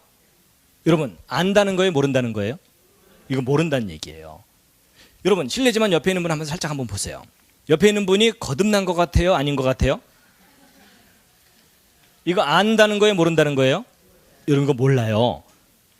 여러분 성경책 끼고 거룩한 척하고 평생을 살아도 정작 하나님 나라에서 못 만날 사람이 있고요. 야, 저 개망나니가 이랬는데 만날 사람도 있어요. 그래서 여러분 사람들이 천국 가면요 3번 놀랜대잖아요. 첫 번째, 우리 목사님 안 오셨네 뭐 이런 데잖아요. 아니 여기 목사님 말고 그 이상한 목사님들 있잖아요. 예. 그 다음에 두 번째는 저놈도 왔네 이런 데잖아요. 그러다가 자기가 온 거에 놀랜대잖아요. 그래서 여러분 사실은 누가 거듭난 건지 겉으로 봐서는 모른다고 돼 있어요. 그렇죠? 예, 하나님은 중심을 보지만 사람은 외모를 보니까 모르게 돼 있어요. 근데 이제 그 다음 이제 9절 10절 읽겠습니다. 시작. 니고데모가 대답하여 가로되 어찌 이러한 일이 있을 수 있나이까. 예수께서 가라사대 너는 이스라엘의 선생으로서 이러한 일을 알지 못하느냐. 여러분 니고데모가 또 알아들었어요? 못 알아들었어요? 못 알아들었죠. 여러분 이 대목에서 안심하시기 바랍니다. 여러분 니고데모 같이 훌륭한 사람이 못 알아들었으면 여러분과 제가 못 알아듣는 거 당연합니다. 열등감 느끼지 마시기 바랍니다. 근데 그 다음 예수님 말씀이 좀 꺼림칙해요. 너 선생인데 그것도 모르냐 이러셨죠? 여러분 적어도 구역장 이상은 알아들어야 된다 그 말이에요. 적어도 그룹 리더 정도는 알아들어야 된다 그 말이에요. 그래서 제가 결국 정리가 됐어요. 어렵긴 하지만 그래도 누군가에게 성경을 깨닫게 하려면 알아들어야 되는 거예요. 근데 좀 어려워요. 자, 근데 이제 여러분이 거듭남의 문제는요 영혼과 관련해서 이해를 해야 돼요. 자, 영혼. 여러분 영혼이 무엇인지에 대해서 시편 19편 7절에 알게 해주는 말씀이 있는데 함께 읽겠습니다. 시작. 여호와의 율법은 완전하여 영혼을 소성케 하고. 보세요. 여러분 여기 소성케 한다는 말은 죽었던 것을 살아나게 하거나 시들시들한 것을 생기 있게 하거나 이런 거거든요. 근데 영혼을 되살아나게 한대요. 근데 뭐가? 여호와의 율법이 뭐냐면 하나님이 정해주신 법이 사람의 영혼을 살아나게 한대요. 여러분 이거 심플하게 얘기하면 사람의 영혼은 무엇과 관계에 있다는 거예요? 하나님의 법에 관계에 있다는 거예요. 약간 좀 생소한 느낌이 드실 거예요. 근데 여러분 영혼은 조금 어려우니까 좀 쉬운 것부터 시작할게요. 마음. 여러분 아까 제가 옆에 있는 분 마음을 읽는 방법 가르쳐 드린다고 그랬죠? 자, 지금부터 이제 옆에 있는 분 마음 읽는 법을 알려드릴게요. 여러분 규칙대로 하면 돼요. 이제 체계적으로 3단계입니다. 첫째, 차원이 같아야 돼요. 자, 무슨 말이냐? 여러분 길이를 재려면 자로 재고 무게를 재려면 저울로 재죠. 그래서 키 170cm, 몸무게 60kg 이렇게 표현하면 맞지만 키 60kg, 몸무게 170cm 잘 돌봐줘야 돼요. 그렇죠? 여러분 이거 간단한 얘기 같지만 중요한 원리입니다. 길이는 길이로 재고요. 무게는 무게로 재요. 항상 같은 차원으로 인식을 하는 거예요. 그럼 여러분 쉬워요. 옆에 있는 사람의 마음을 내가 인식하려면 나의 무엇으로 인식하는 거예요? 마음으로 해요. 여러분 옆에 있는 사람이 나를 좋아하는지 알려면 자를 꺼내요? 좀 재보자 이래요? 아니에요. 내 마음으로 인식하는 거예요. 두 번째가 중요해요. 질서예요. 자, 여러분 잘 보세요. 왼쪽 자와 오른쪽 자가 있는데 오른쪽 자가 문제가 좀 이상하죠? 심각하죠? 오른쪽 자에는 뭐가 없어요? 질서가 없어요. 맞죠? 이걸로 재봤자 아무 의미가 없죠? 바로 그거예요. 여러분 옆 사람의 마음을 내가 인식하려면 내 마음에 뭐가 있어야 돼요? 질서가 있어야 돼요. 예를 들면 이런 거예요. 여러분 그 화가 나서 막 씩씩거리고 있잖아요. 그럼 다른 사람의 마음이 읽히지 않아요. 맞죠? 그리고 여러분 살다 보면 그런 경우 있죠. 나도 요즘 내 마음을 잘 모르겠어. 이런 경우 있죠. 그게 무슨 말이냐면 내가 어떤 충격적인 사건으로 마음의 질서가 무너졌는데 내 마음도 지금 추스리지 못하는데 네 마음은 내가 알 바 아니다. 그 얘기예요. 그렇죠? 그래서 여러분 심리 상담이라는 게 뭐냐면 어떤 사건으로 마음의 질서가 무너진 사람이 이미 질서가 있는 사람을 만나서 대화하고 사귀다 보면은 질서를 잡아가는 거예요. 맞죠? 그래도 살아야지 뭐 이런 거 있잖아요. 이해가 되시죠? 예, 그래서 되게 차분한 사람들이요 다른 사람의 마음을 잘 헤아려요. 이해가 되시죠? 자, 근데 이제 중요한 건요, 사람들이 보통 여기까지는 잘 아는데 세 번째가 제일 중요해요. 여러분 질서라고 다 질서가 아니고요, 표준 질서가 있어요. 요게 중요한데, 또는 완전한 질서, 절대적인 질서예요. 자, 무슨 말이냐면 여러분 둘 다 질서가 있죠. 근데 위에 있는 자가 표준자면 밑에 있는 건 짝퉁이죠. 이 밑에 것과 재봤자 맨날 틀리죠. 바로 그거예요. 예를 들어 제가 이 앞에 앉은 학생 얼굴 크기를 실례합니다. 괜찮지? 잠깐 봐줘. 얼굴 크기를 재야 되는데 자가 있어야 재잖아요. 근데 제가 이것밖에 없어요. 근데 문제 여기 눈금이 없죠. 질서가 없어요. 그래서 제가요 여기다가 정확하게 3칸을 나눴어요. 그럼 질서는 생겼죠. 근데 문제는 제가 여기다가 1m, 2m, 3m 이런 다음에 이 앞에 앉은 아이 얼굴 크기를 재봤더니 3m가 넘어. 여러분 뭐가 잘못됐는지 금방 아시겠죠. 여러분 질서라고 다 질서가 아니라요 표준 질서가 있어요. 그럼 여러분 제가 이 아이 얼굴 크기를 제대로 재려면 제가 1m, 2m 하면은 절대 안 되고 국제 표준자가 있죠. 거기다가 딱 붙이고 그 눈금을 그대로 내려받아야 그때부터 이게 진짜 자가 되는 거예요. 맞죠? 그 이전까지는 다 가짜자예요. 그렇죠? 바로 그거예요. 그러면 여러분 이번에는요 이걸 영혼에 적용시켜 보세요. 여러분 옆에 있는 사람의 영혼을 내가 인식하려면 나의 무엇으로 인식해야 돼요? 첫 번째 내 영혼이에요. 근데 내 영혼에 두 번째 뭐가 있어야 돼요? 질서가 있어야 되는데 많은 사람들이 저 질서가 다 흐트러져 있어요. 그래서 자기 영혼도 제대로 인식을 못하고 남의 영혼은 더더군다나 관심 없고. 근데 세 번째가 중요해요. 무슨 질서? 표준 질서, 절대적인 질서가 필요해요. 또는 완전한 질서. 자, 여러분 이걸 이해를 하셨으면요 아까 읽은 시편 19편 7절에 아까는 눈에 잘 안 들어오던 중요한 단어가 하나 눈에 들어올 거예요. 뭐라고요? 완전한 거예요. 다시 한번 읽겠습니다. 시작. 여호와의 율법은 완전하여 영혼을 소성케 하고. 하나님의 법은 어떻다고요? 완전하기 때문에 절대적이고 표준 질서이기 때문에 하나님의 법을 내가 받아들이면 내 영혼이 어떻게 된다고요? 살아나는 거예요. 자, 여러분 이걸 이해하셨으면요 드디어 거듭남의 문제를 이해할 수가 있어요. 여러분 거듭난다는 것은 2번 태어난다는 거죠. 여러분 2번 태어나는 게 뭔지를 알려면 첫 번째 태어나는 걸 좀 알아야 돼요. 그러면 2번째 태어나는 게 뭔지를 알 수 있어요. 보세요. 이 시절 기억나십니까? 여러분 임신한 지 10주 2달 반 된 태아의 발바닥이에요. 여러분 이렇게 태어나도록 누가 디자인하셨죠? 하나님께서. 이게 바로 여러분과 제가 첫 번째 태어날 때의 과정이에요. 하나님이 이렇게 태어나도록 하셨어요. 그렇죠? 근데 이 첫 번째 태어나는 과정을 과학적으로 따지면 이거예요. 이해하면 여러분 사람이 태어나려면 아버지의 정자와 어머니의 난자가 결합이 돼요. 그렇죠? 근데 이 정자 속에는 유전 암호가 들어있고 그것을 여기다 전달하는 거예요. 여기도 유전 암호가 있어요. 이 2개가 합쳐져서 사람이 태어나게 돼 있어요. 그래갖고 이 2개가 합쳐지면은 사람이 태어나는데 물론 이 상태로 태어나는 건 아니에요. 근데 이게 바로 여러분과 제가 태어나는 첫 번째 과정이에요. 그렇죠? 그런데 이 난자는요,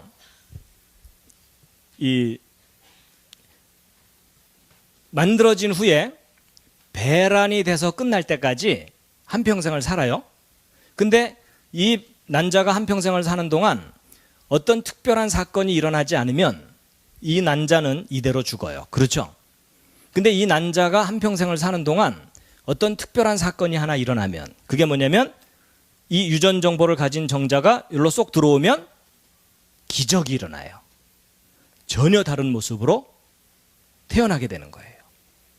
여러분 이 난자인 상태하고 사람인 상태는요 기적이 일어난다고 할 정도로 드라마틱한 변화입니다. 맞죠?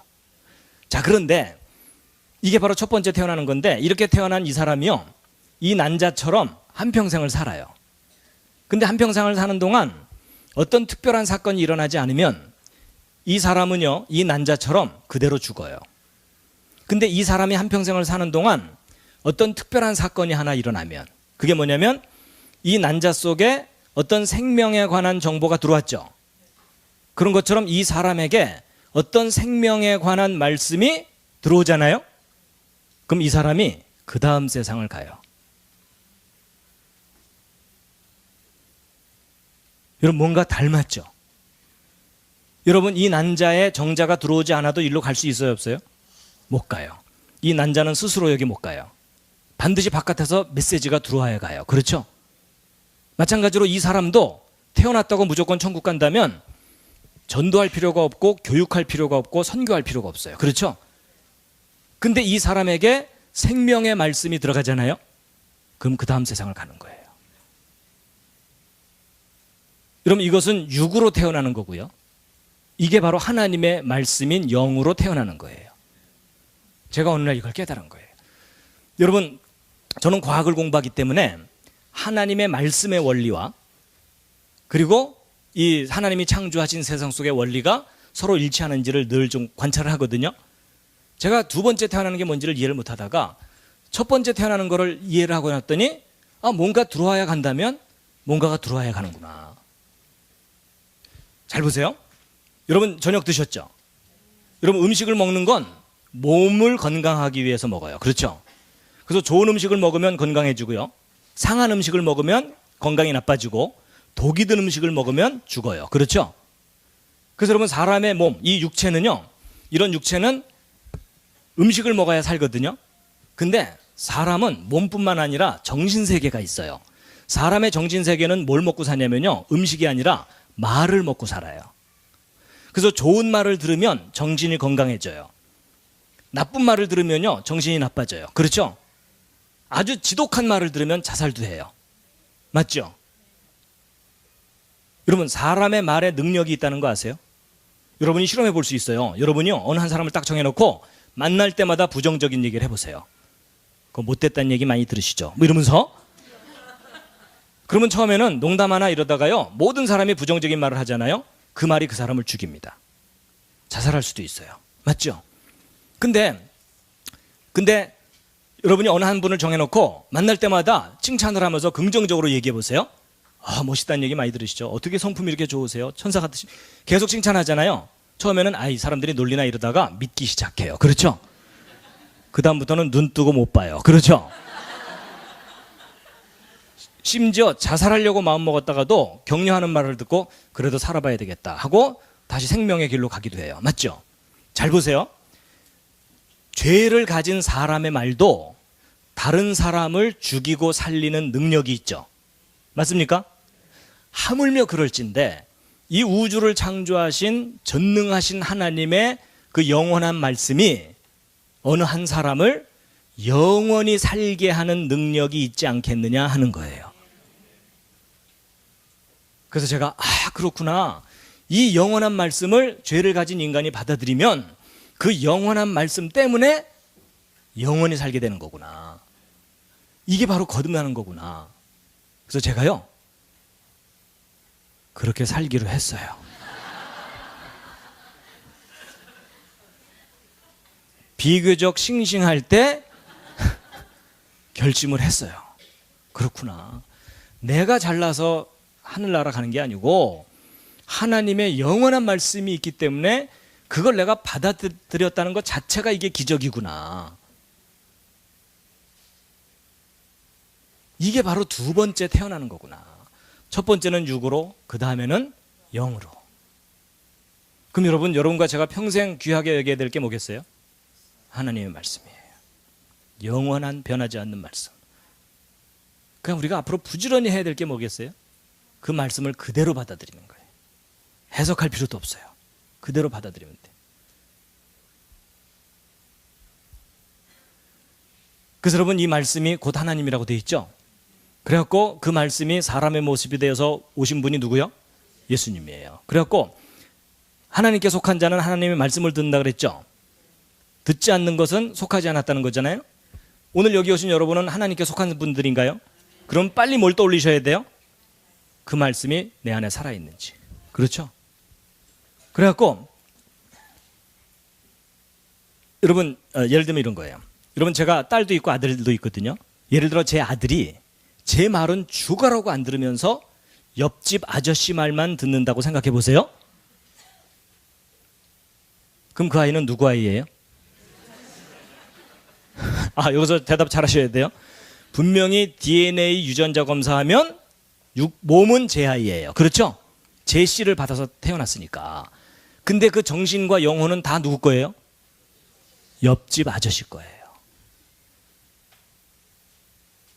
그냥 우리가 하나님의 소유가 되려면 누구의 말을 들어야 되는 거예요? 하나님 말이에요. 그래서 그 말씀이 우리 속에 거하지 않으면 그의 보내신 자 예수를 믿는 게 아니라는 거예요. 그럼 여러분 예수님 믿으십니까? 그럼 빨리 뭘 떠올리셔야 돼요? 내가 예수님의 말씀을 듣는 사람인지. 그래서 여러분 내 말이 예수님의 말씀이 너희 속에 있을 것이 없으므로 나를 죽이려고 한다고 돼 있죠? 잘 보세요. 이 난자가 정자를 받아들이면 둘 다 살죠. 근데 이 난자가 정자를 받아들이지 않으면 둘 다 죽죠. 바로 그거예요. 우리가 하나님의 말씀을 받아들이지 않잖아요. 그럼 나도 죽지만 이 말씀도 내 안에서 살지를 못하고 죽어요. 하나님이 죽는다는 얘기는 아니에요. 말씀이 죽는다는 거예요. 여러분 제가 여러분한테 잠깐 좀 일어나 주시겠습니까? 이렇게 말을 했는데 아무도 안 일어나요. 그럼 제 말이 여러분 속에 들어가서 산 거예요? 죽은 거예요? 죽은 거예요. 근데 제가 여러분 잠깐 좀 일어나 주실래요? 이랬더니 하나 둘 일어나면 그 일어난 분 속에 제 말이 들어가서 산 거예요? 죽은 거예요? 산 거예요. 그래서 여러분 요한복음 6장 63절인데요. 함께 한번 읽겠습니다. 시작. 살리는 것은 영이니 육은 무익하니라. 내가 너희에게 이른 말이 영이요 생명이라. 여러분 예수님이 우리에게 해주신 말이 곧 뭐라고요? 영이죠. 여러분 예수님의 영을 뭐라고 표현하죠? 예수 그리스도의 영을 바로 성령이라고 표현해요. 그럼 오늘 이 자리에 오신 여러분들은 성령을 받으셨나요? 여러분 그럼 빨리 뭘 떠올리셔야 돼요? 말씀이에요. 여러분 제가요 이거를 깨닫기 전까지 청소년 시절에 우울한 경험이 있어요. 그게 뭐냐면 저는 아버지가 목사님이라 그랬잖아요. 근데 아버지가 멀리 목회하시느라고 집 근처에 있는 교회를 다녔는데 그 교회 전도사님이 너무 열정적이라 중고등학생들을 데리고 여름 수련회 가가지고 산에 올라가서 밤에 소나무 앞에 하나씩 앉혀놓고 뿌리 뽑으라는 거예요. 밤새 간절히 기도하면서.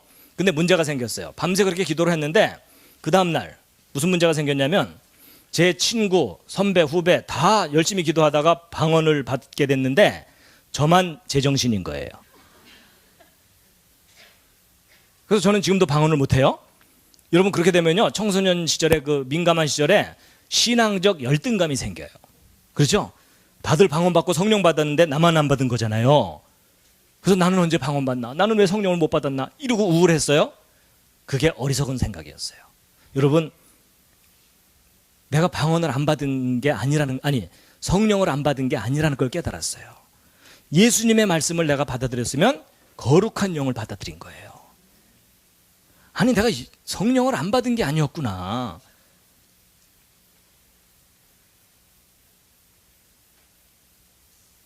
충만하지 않아서 문제지. 그렇죠? 내 안에 거룩한 영이 있었구나. 제가 지금도 방언을 못하지만요 제가 어느 날 깨달았어요. 제가요 방언을 못하는 게 아니더라고요. 방언을 잘 하더라고요. 제가 통역까지 해요. 갑자기 부러워지기 시작하시죠. 근데 이게 무슨 말이냐면요 이런 과하게 어려운 용어는 일반 사람들한테 방언이에요. 여러분 이 생명공학 하는 분들에게요 거듭남을 이렇게 설명하면요 훨씬 잘 알아들어요. 그렇죠? 하여튼 저는 그렇게 우기고 살고 있어요. 자, 여러분 저는 천국의 열쇠가 있다고 개인적으로 생각하는데요. 말씀을 제가 오늘 깨달은 거예요. 함께 읽겠습니다. 시작. 진실로 진실로 너희에게 이르노니 사람이 내 말을 지키면 죽음을 영원히 보지 아니하리라. 누구의 말? 예수님의 말씀을 지키면. 이것이 진리의 말씀이구나. 이걸 지키면 영원히 산다는 거죠. 그렇죠? 예. 자, 다시 한번 읽고 이제 정리하고 마치겠습니다. 시작. 예수께서 대답하여 가라사대 진실로 진실로 내게 이르노니 사람이 거듭나지 아니하면 하나님 나라를 볼 수 없느니라. 다시 한번 질문 드립니다. 오늘 이 자리에 오신 여러분은 거듭나셨습니까? 그럼 빨리 뭘 떠올리셔야 돼요? 예, 그 거룩한 말씀이 내 안에 있는지. 마지막 꽃다발입니다. 수고 많으셨습니다. 잠깐 기도드리고 마치겠습니다. 하나님, 저희들에게 생명을 주셔서 이 세상을 살고 있습니다. 저희 육체가 생명을 가지고 살고 있지만 하나님께서 저희들에게 영원한 생명을 약속하셨습니다. 영원히 살게 되는 것은 그 누구의 말도 아니고 하나님의 말씀 때문에 저희들이 영원히 살게 될 줄 믿습니다. 그 거룩한 말씀을 받아들일 때 저희들이 다시 태어나는 것을 깨닫게 하시니 감사드립니다. 저희들이 더욱 부지런히 하나님의 말씀을 사모하고 그 말씀들을 가슴에 간직하며 살게 하여 주시옵소서. 이 시간 함께 하시는 은혜 감사드리오며 예수님의 이름으로 기도드렸습니다. 아멘. 다시 한번 우리 감사의 박수 드리겠습니다. 찬양하고 기도하시다 돌아가십니다.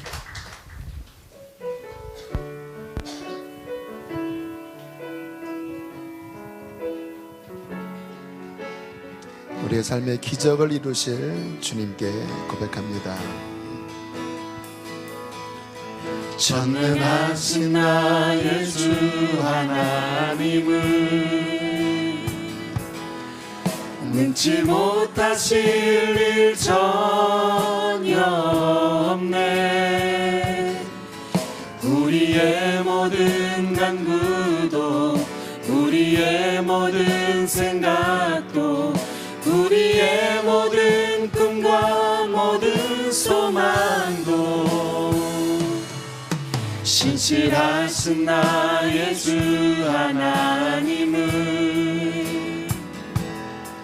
우리의 모든 괴로움 바꿀 수 있네.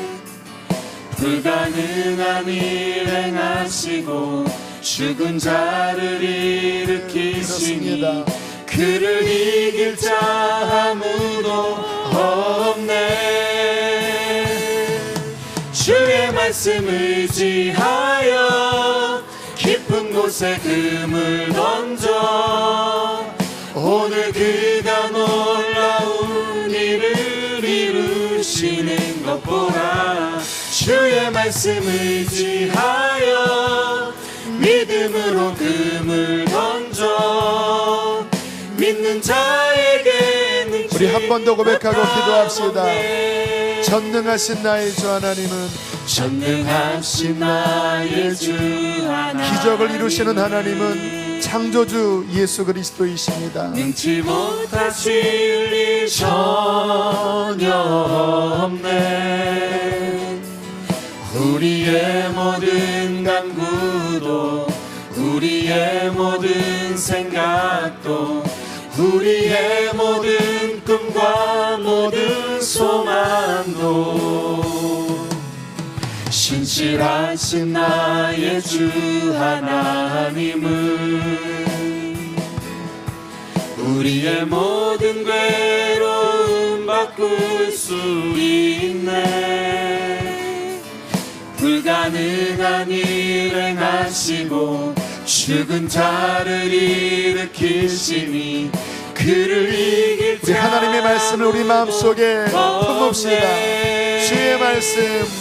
주의 말씀 의지하여 깊은 곳에 금을 던져 오늘 그가 놀라운 일을 이루시는 것 보라. 주의 말씀 의지하여 믿음으로 금을 던져 믿는 자에게 능치 못함 주의 말씀 없네. 의지하여 주의 말씀 의지하여 깊은 곳에 금을 던져 오늘 그가 놀라운 일을 이루시는 것 보라. 주의 말씀 의지하여 믿음으로 금을 던져 믿는 자에게 능치 못함 없네. 우리 함께 기도할 때 하나님, 내가 교회를 다녔지만 하나님의 살아 역사하는 그 말씀이 주님 내 심령 속에 들어왔는지 다시 한번 살펴봅니다. 내가 이 땅에 태어날 때 난자의 정자가 들어가서 내가 인생이 되었듯이 그와 같은 기적의 역사가 하나님의 영원하신 복음의 말씀이 내 영혼 속에 들어와 주님 내가 다시 태어나게 하여 주옵소서. 다시 태어났다면 이제는 정말로 하늘을 소망을 품고 하나님의 나라를 기다리면서 사는 말씀이 순종된 삶으로 내 남은 삶이 살아가게 하여 주옵소서. 물과 성령으로 거듭나는 역사가 내 인생 가운데 온전하게 이루어지게 하여 주시옵소서. 우리 크게 주님 한 번 부르시고 기도하시다가 돌아가겠습니다.